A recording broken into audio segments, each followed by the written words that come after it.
You are listening to the Foreign Policy Focus podcast. We cannot wait for the final proof. The smoking gun could come in the form of a mushroom cloud.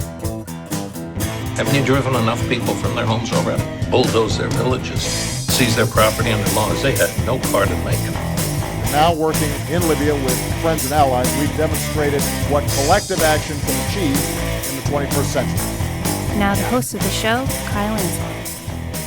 This is episode 523 of the Foreign Policy Focus podcast. Returning to the show today is Will Porter.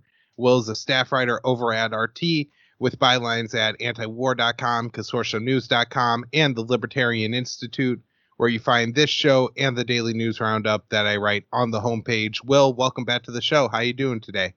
Hey, Kyle. I'm good. How you doing, man? I'm all right. Like pretty much every week we've been doing these shows, I think the news keeps getting, I don't know if it's getting crazier every week, but there's certainly just news that you would have never expected covering.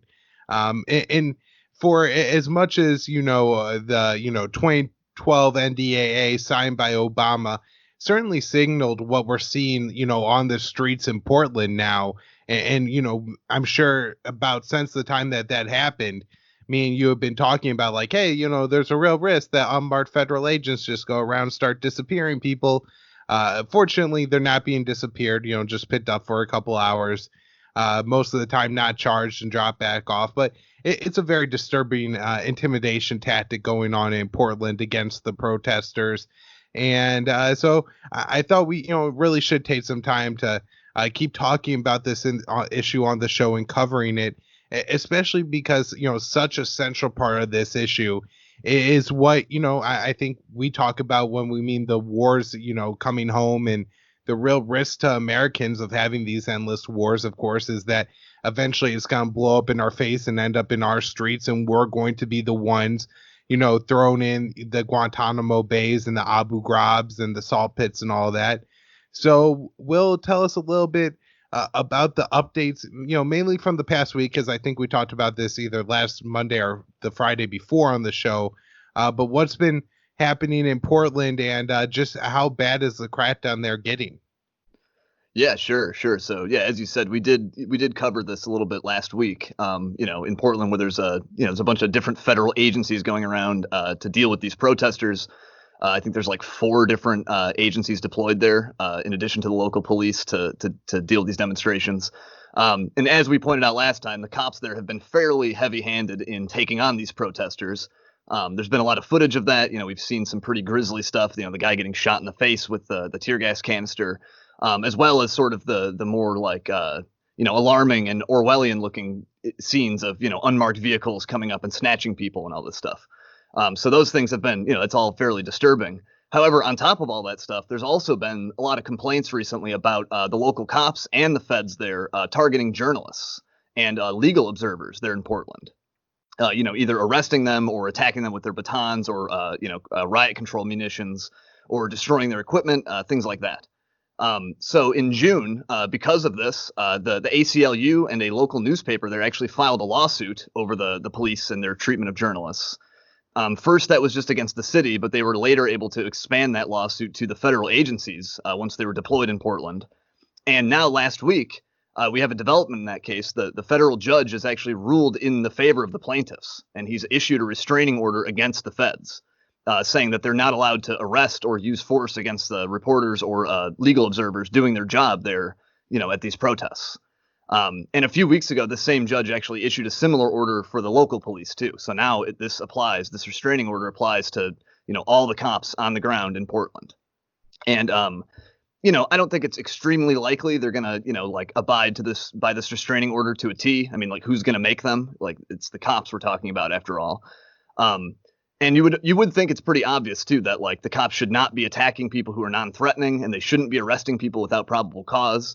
And that's pretty much what the restraining order says, that you can't just randomly arrest people. However, this ruling may at least give reporters and legal observers some kind of grounds to challenge things in court now if they do get arrested or harassed at these protests. So overall, I think that is a pretty good, development. It even if the cops won't abide by it, it at least does give some kind of additional legal grounds for journalists to challenge things that might happen to them at these protests. So I think that is overall a pretty good development. Now, I did read within, I believe, an hour of this ruling or so, the police had already arrested a journalist in Portland. So, as you said, this isn't going to be something that's a complete fix to the situation, but maybe it does give that journalist standing in court later on, and certainly does, send a pretty clear message that these police are out of control. Yeah, absolutely. And if you read this this judge's ruling, like he does kind of get into he gets into many examples of like some of the plaintiffs. He kind of like restates their experiences of being attacked by the police. And so like he did. I think he did a pretty good job in like pointing out that like this is something that's been happening, and he's ordering it to stop. The targeting of journalists and also legal observers. People who show up there just to sort of like see what's happening and potentially help some people who may have been wronged. So yeah, now the cops are supposedly no longer able to target those people. So I thought that was one interesting development that's happened in Portland this week. Can I just expand on that a little bit, Will? Yeah, and sure. Just did we get any clarity on where the judge like draws the line on journalists? Because a lot of these people are have their iPhones out recording, and so certainly in my view, really anybody's a journalist. The First Amendment right, to a free press doesn't just include anybody with a degree in journalism. It's the act of journalism by anyone, taking information and explaining it to people in a way that's, effective and like, that is something that anybody could do, not just an official journalist. And so, again, is there like any clarity of like, if everybody has their web camera out, does that mean the police aren't supposed to be arresting them? Or is it just like a clear distinction of like, an activist versus a journalist? Or I'm just curious. Yeah, I think the judge, what he had said was like the language he used was anyone they should reasonably like the police cannot use force or, unreasonably against anyone they should reasonably assume is a journalist.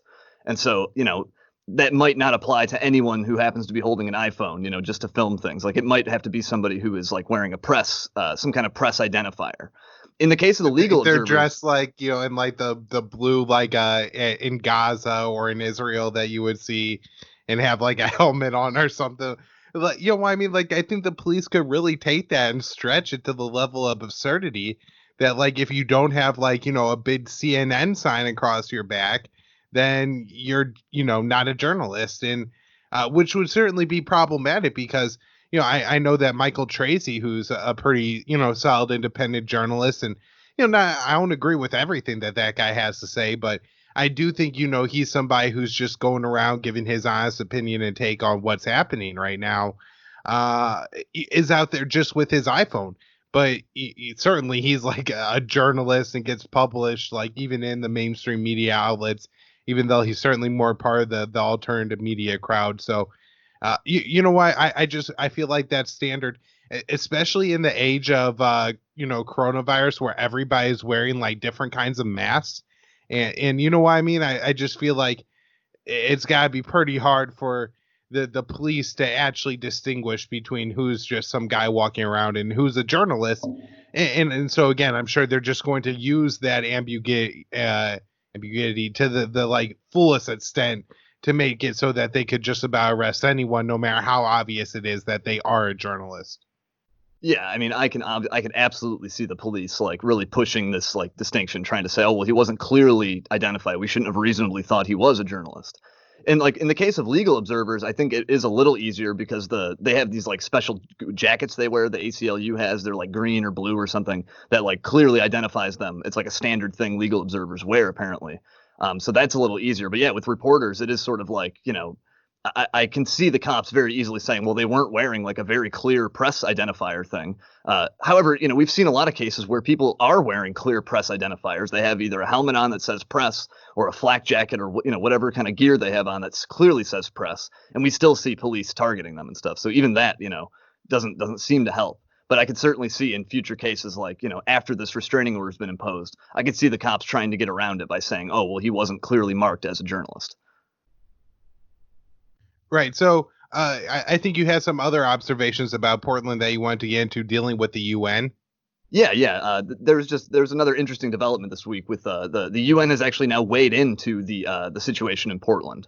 We're used to the UN often, like the U.S. often wields the UN sort of as an implement against regimes and countries it doesn't like, and often we will pressure it to put out these kind of statements to, criticize often legitimate, human rights abuses.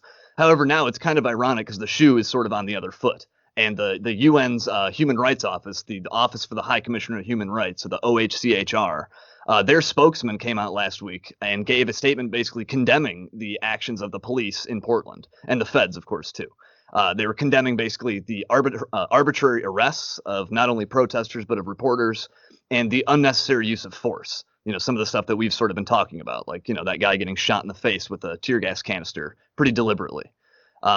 And, pointing out also that the UN spokeswoman pointed out how, like, these federal deployments are kind of a dangerous precedent and could lead to all kinds of rights abuses. People being picked up in these unmarked vehicles and brought to these weird undisclosed locations for interrogation. She was just saying how that, like, really opens up space for, the potential for rights abuses. And so I just thought that was kind of an interesting thing. And I guess we should say here too, like, because this UN statement does kind of imply that the protests in Portland have been totally peaceful. And that's certainly not the case. Like, there have been clashes. It's pretty clear there are people who show up to these protests just to, destroy things and fight with the police. People coming equipped with all this gear and fireworks and stuff. Like, I think they are kind of there for a fight. And I don't necessarily think those people should just be allowed to go around rampaging and destroying property and stuff. However, like, how you actually stop that, I think, is another question. And I think we can say some of these federal police tactics have been questionable in Portland. And I think actually it's escalated things there. Like, there were clashes, there was destruction of property and vandalism before the federal deployments. However, since they've showed up, the protests, I think, have gotten way bigger and way more intense and hostile. And so it's just not so clear that this deployment, sure, we can't have people necessarily going around destroying things, but it's not totally clear this deployment has actually, helped anything. It may have actually just made things worse in the situation. Yeah, well, I think one of the effects has to be a large increase in sympathy for the protest movement. Just like we would see in any country where, even if a group isn't necessarily nonviolent or not in the wrong, if the government comes down and, over suppresses it, it draws an awful lot of, sympathy from the wider community towards that group. And so, I think we saw, like, with especially like right after the election of Trump, and we like had the Antifa people kicking over trash cans and trying to break into storefronts. But the general response from police, just being maybe trying to respond to some crime, but not really having these elaborate crackdowns. And the responses, I think people generally dislike and, aren't favorable towards those kind of protest movements and Antifa, no matter who the protest is against, even if it's somebody as, widely seen as objectionable as Donald Trump.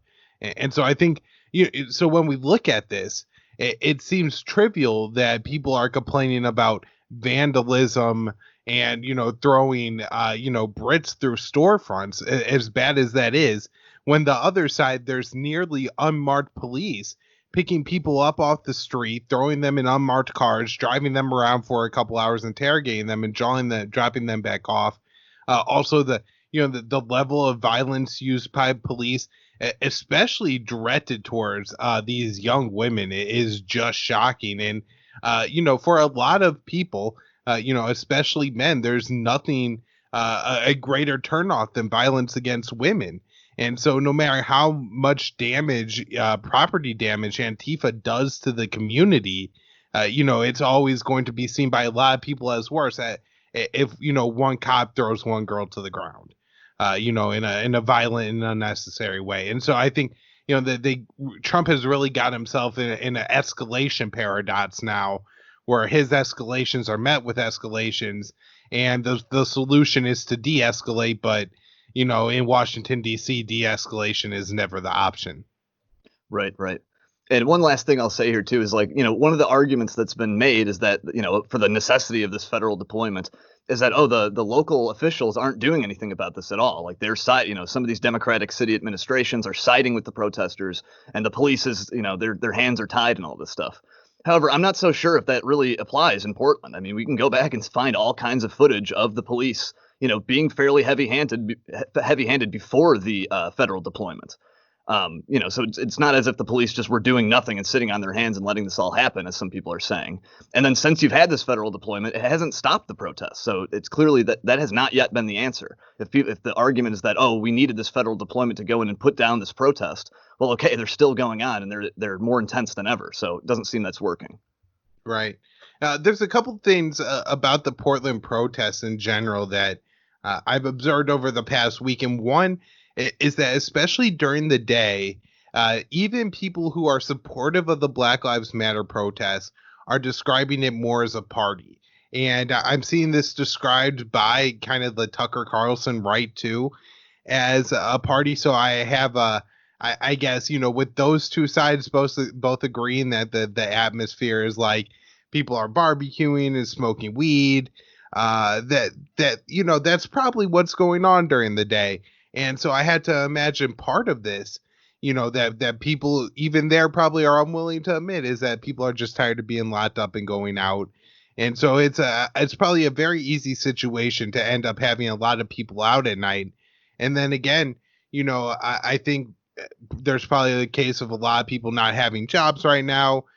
So, you don't have to go home and go to bed. It's not like you gotta wake up and get a job tomorrow. Also, I think, for a lot of people, they derive a lot of meaning in their lives from their jobs, and rightly so. A lot of people do a lot of really important things that, let the rest of us live like relatively free and happy lives. And so if you're no longer doing that, maybe you rally to some kind of cause like this, and, you kind of see this not maybe as your job, but like as your mission in this point. I think for a lot of people, it's hard right now because, I mean, do you apply for a new job when you're just laid off until the lockdown is over? How does, especially when all the income right now, I guess it's getting shut off, so it's going to get a lot more complicated. But, the $600 a week for a lot of people was good money. That certainly would have been pretty decent money for, what most people, at my level, at my day job work. So I don't know. I feel like that, all these things have a lot to do with it that's not being discussed. And I think that has a lot of reasons of the mentality of a lot of the protesters to go out there. I think they said like 58 nights in a row now, these kind of clashes between protesters and police going on. The other thing is as much as the police are a real problem here, the protesters seem to have a real bully streak among them. Not that, I necessarily think that they have to like open up their protests to like debate every person that's going to go through and say Black Lives Matter or White Lives Matter or anything like that. That's not necessarily my point, but just from a lot of the video I've seen, there's absolutely no diversity of thought allowed, which, I think is problematic in any movement. I think you at least have to be able to willing to have, discussions with people who are, sympathetic to you, but maybe like, hey, I just got this one issue kind of thing. And that doesn't seem to be something that's allowed or talked about. And I'll kind of cite Michael Tracy for this. If anybody's been watching his coverage, at one point he had his phone snatched away from him. And the person, like a high school bully saying like, say Black Lives Matter, say Black Lives Matter. I don't believe you, say Black Lives.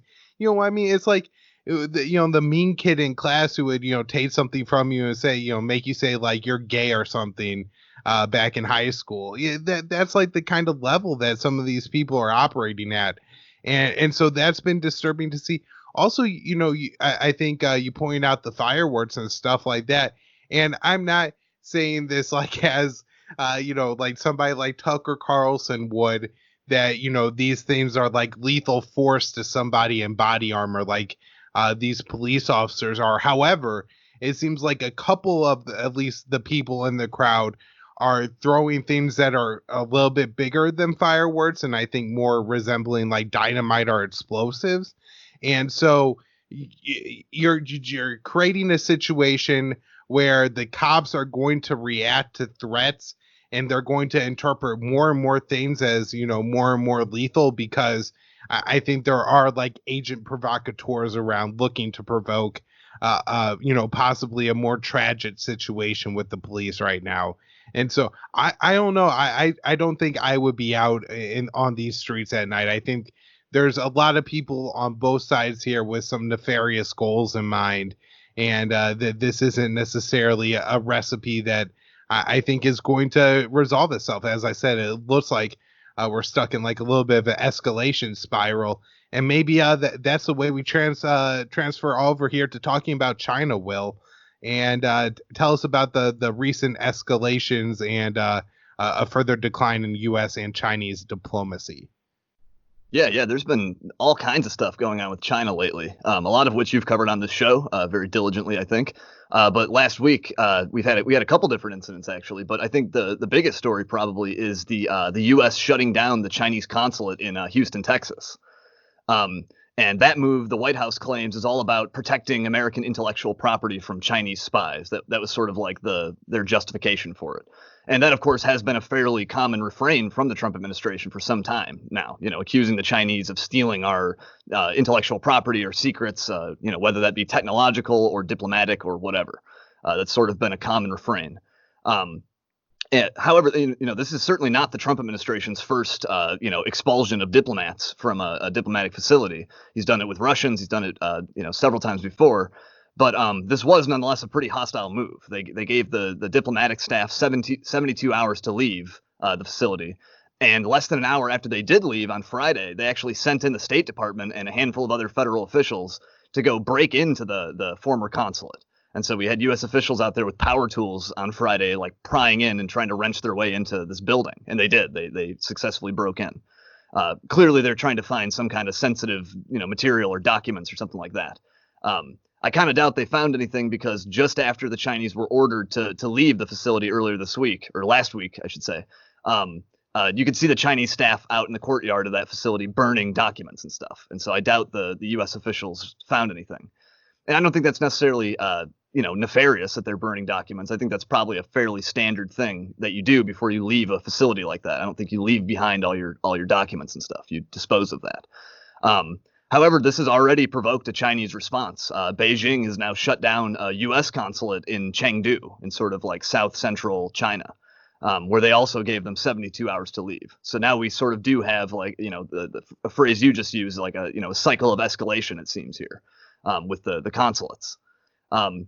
There's a couple other things, though, too, last week. Right in the middle of all this consulate drama last week, the FBI and the Department of Justice also came out and said they've been going after Chinese nationals in the U.S. And I think they've actually now arrested 4 people on visa fraud charges. But the FBI is claiming that these Chinese researchers are, they have hidden ties to the Chinese military and that they're doing work in 25 American cities. And apparently these 4 people arrested were part of that plot.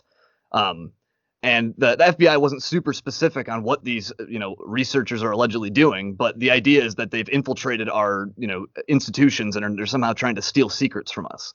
So like these two events, like the consulate thing and this announcement of arrests of these Chinese researchers, there's kind of a common theme that they're, the claim is that these Chinese nationals are trying to steal secrets from the United States. And so I think we did see like a fairly large escalation this week, on the Chinese front here. Right. So I guess on the one on the IP, I a little bit more doubt how true it is, although I'm sure, there is intellectual property theft. But the second charge, alleging that, there's Beijing spying going on in the U.S. I mean, I guess this is something I fully expect, and I'm sure the U.S. is doing it in China as well. And so, the problem here isn't necessarily that it's going on and that the U.S. is catching China, but rather that it's being used to like escalate the diplomatic tensions and economic warfare with China. Maybe the U.S. could use it as like a little bit of pressure or something like that. But, this seems to be just a huge, move. And the obvious goal here is to further move the U.S. and China away from diplomatic ties and more towards confrontation. So I guess there's this. I know that there's the alleged video of the loading of Uyghurs onto train cars in Zhejiang, China. although I did hear from some sources there saying that video is a couple years old. Not that that necessarily, makes it okay that that's happening, especially I think with humanity's recent example of what happens when you load people onto rail cars like that of a persecuted minority group like the Communist Chinese Party is currently doing. I don't know, like, so all that's going on. Well, what, I guess, do you have any outlook on U.S. Chinese relations coming up here, or any other thoughts here? Yeah, I mean, of course, like this is all coming amid like a huge wave of escalation with China. This consulate thing and these claims of the researchers are stealing our secrets. And in terms of what the FBI is saying there, as far as I understand, those are just claims. Like that is the kind of thing where it's like I assume that kind of stuff happens, but when they make when they're saying specific people are involved, I want to see some specific evidence, and they have not put forward anything like that so far. So as far as I'm aware, that is sort of just a claim, but it does all come as part of this drive to escalate tension with China, and I think it's just sort of like one step along that path. We've had all kinds of, you and Dave DeCamp were talking about this recently about the, military operations out in the South and East China Seas. We fly bombers over that region all the time in these show of force missions. There's all kinds of trade tension, trade dispute. The U.S. is like sort of targeting Huawei. There's all kinds of ways in which the U.S. is now escalating tension with China. And I think, a good sort of sign of things to come maybe would be Mike Pompeo, the Secretary of State, gave this insanely hawkish speech last week at the Nixon Library in California. And the basic point, he was basically like trying to rally the world into a cold war against the Chinese. Like something about how the free world must, unite to take on the Chinese menace. And he didn't come right out and call for regime change like openly, but he did definitely talk about how we have to empower the Chinese people and, things like that. The kind of language that often does precede an American color revolution or coup or something. And so I think that Pompeo speech, if you go back and listen to that, I think that sort of does embody the Trump administration's stance on China. And Pompeo is obviously one of the top people driving policy on the China question, the former CIA spook Pompeo. And so that, that does not really bode well for me in terms of like the future of U.S. Chinese relations.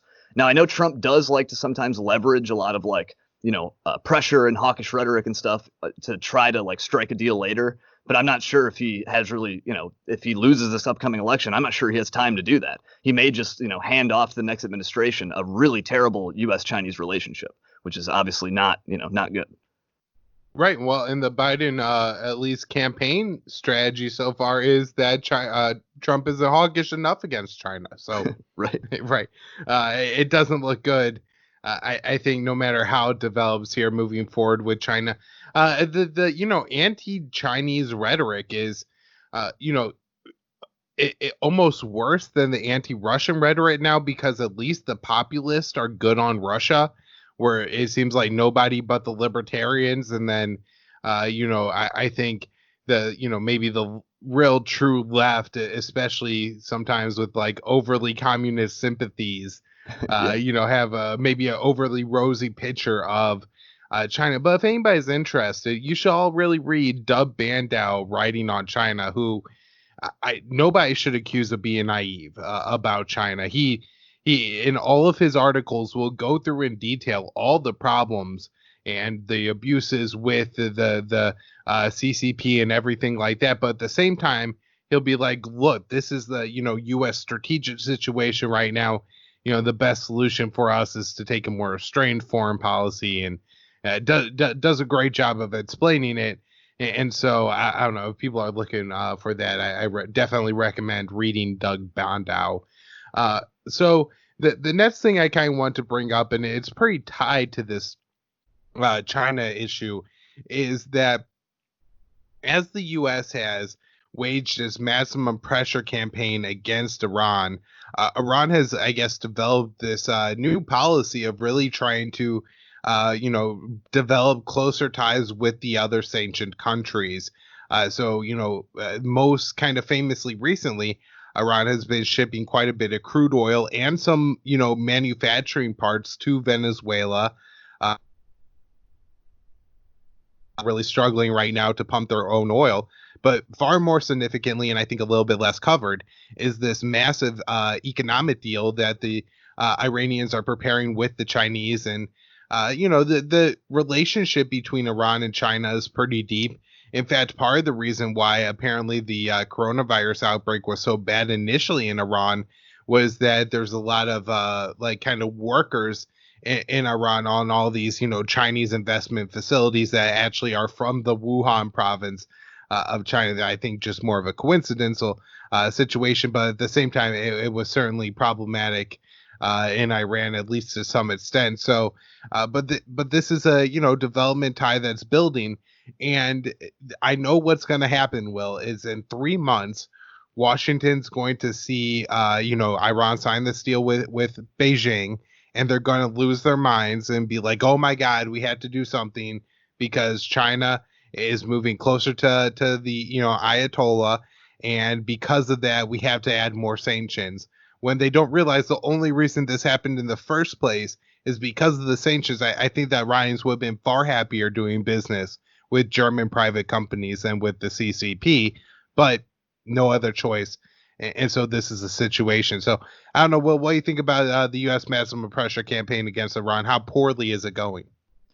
Well, yes, I think clearly from the perspective of the American empire, that's sort of a failure. Like, I don't think they would want to see Iran and China cozying up together. And but despite that, they are. Like, we are seeing Iran and China right now. I think they're close to reaching agreement on this $400 billion investment and security deal.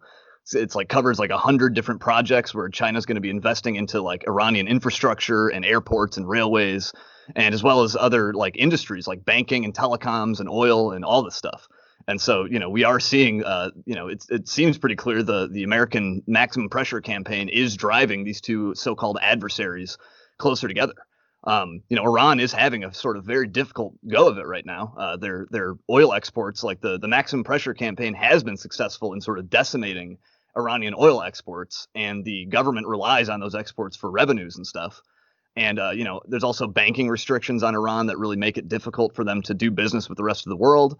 And China, they may have an answer to that through this new digital currency they have. I think they call it the ERMB, this new like government-backed digital currency. It's like a terrible fascist version of Bitcoin or something. Not something I would necessarily want to use, but it may be a solution to, the Iranians' banking troubles. And so it does sort of seem like these American policies have solidified this sort of Sino-Iranian alliance that wasn't quite as strong before.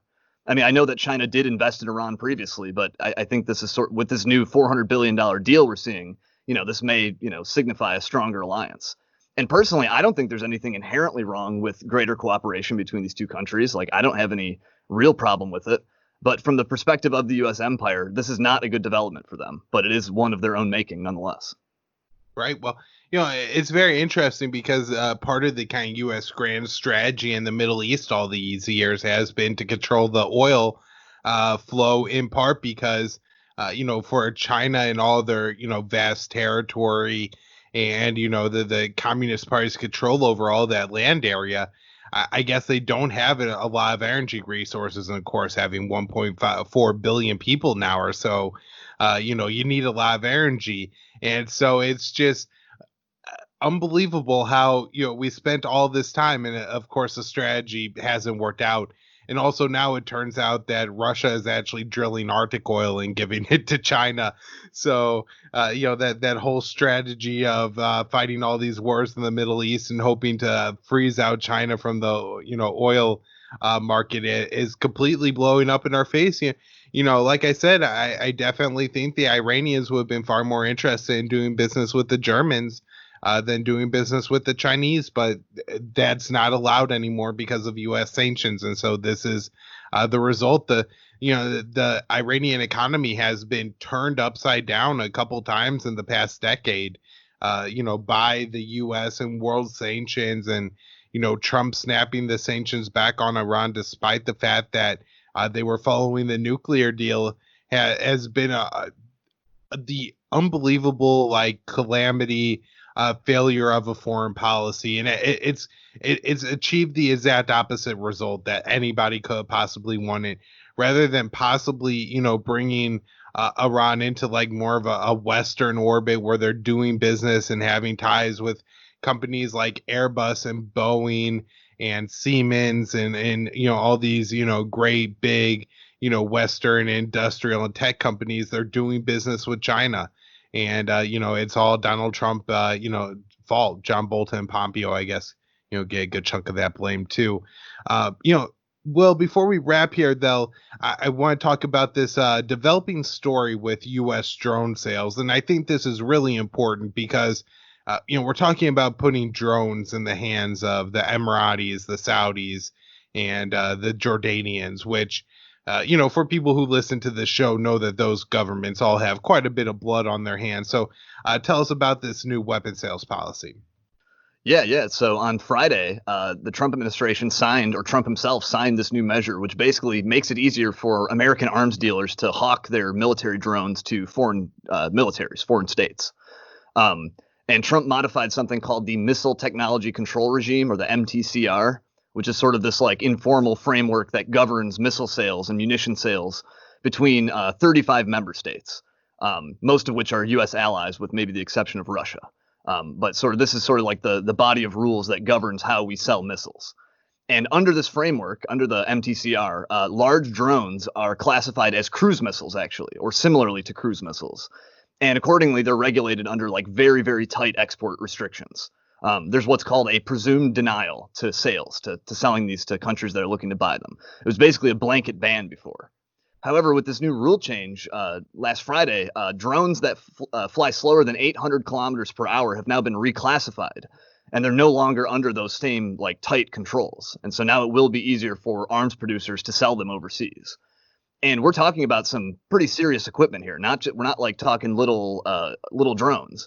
Like, this category of drones we're talking about includes the Reaper drone, a hunter killer made by General Atomics, as well as Northrop Grumman's Global Hawk surveillance drone, which people might remember. It was that was one of those drones was involved in the shoot down over Iran last year, where Iran shot down a U.S. drone when it flew into its airspace. That was a Global Hawk. And so these are not just little small scale drones. These are like serious, big military grade weapons here. And so obviously, I think with the loosening of these rules comes some obvious like proliferation issues. We've seen how the U.S. misuses its drones over and over and over overseas, killing innocent people and spying on innocent people. And so I think this rule change, we're now going to be giving other countries that same capability of, to misuse these drones. Like, for example, you listed a few countries, but Ukraine, they're a member state in the Missile Technology Control Regime. And they're in the middle of a civil war right now, where I'm sure they'd find drones very useful. And not that I know there's any plans to sell drones to Ukraine, but now it will be easier for them to get some. There will no longer be this blanket ban. And so, these this is like the same kind of issue that comes with any deadly weapon that the U.S. gives to any other foreign country. The weapons can and often are used to abuse people and violate their rights. And drones may even be more prone to that because you don't even have to like risk any of your own guys to send one out there. So all the same problems we've seen with the American drone program, now we're risking spreading those, around the world. So that's basically the deal with this new measure. It frees the way for more drone sales to foreign countries. Yeah, and I think one of the big problems that we've seen, really throughout, I guess, my time observing politics, the Obama administration, now Trump, that you could basically sell weapons to whoever you want with no congressional oversight. But that has really been cemented in the past year under the Trump administration, where he has just straight up gone around congressional votes against selling weapons to Saudi Arabia, declare it an emergency, and do it anyways. And so if he changes these rules, there really doesn't seem to be any kind of check on giving a drone fleet to Mohammed bin Salman. And I truly can't think of anything quite more dangerous than that right now. MBS having a fleet of unmanned drones to do what he pleases with. And, these are the kind of technologies that I really, am not into the U.S., government investing and developing anyways. But, if we have them, their number one goal should be to defend the people of the United States. And I don't know, maybe they could patrol the sea 100 miles off our coast or something like that. But other than that, I don't want them sold to any other country especially not ones committing genocide. So, Will, any final thoughts? Yeah, I guess one last thing I will say is it's kind of funny to see how the White House justified this rule change. And they paid lip service to saying, oh yeah, our allies need better technology and better weapons and stuff. But really the big thing they stressed was how this is going to be great to expand the American drone market and how it's going to be such a boon for our economy to sell all these weapons. And so this is very much in line with the Trump administration's like standard, love for weapons deals, where, Trump himself pretty regularly like exaggerates how beneficial weapons deals are. I think as we've covered on this show before, yes, weapons deals do help some, corporate executives. But for the average American right now who's like, out of a job because of the coronavirus or something, selling some drones, that's certainly not going to do anything to help them in their life. And so I think this kind of justification does ring hollow, and it really is just something to enrich our, weapons manufacturers, our arms dealers. Right. Well, it's just so disappointing. The opposition to Donald Trump has been the, kind of hysterical Russiagate. If they critique him on anything to do with China, it's him calling it the China virus.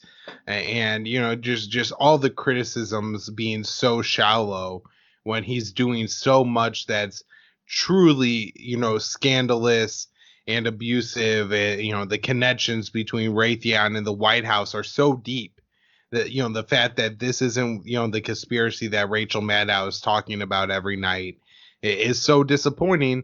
But that's the atmosphere in the swamp. So, Will, I don't know, tell people where to find your work, and I guess you'll be posting stuff all week about what you've been writing at RT. Yeah. If you want to find that stuff, you guys can check out my Twitter handle. That's probably the easiest way to find all my writing. That's at the Will Porter. And then also, I have an author archive at the Libertarian Institute, Consortium News, Antiwar.com, and the Daily Sheeple. All right, and yeah, just note, me and Will have both changed our Twitter handles in the past couple weeks, something more resembling our names. So I am now Kyle Amsloan, first and last name, and then with the underscore at the end. And then check out the Libertarian Institute. I am the news editor, Daily News Roundup, and the show on the homepage. Share it from there. Thanks, everyone. Thanks, Cal.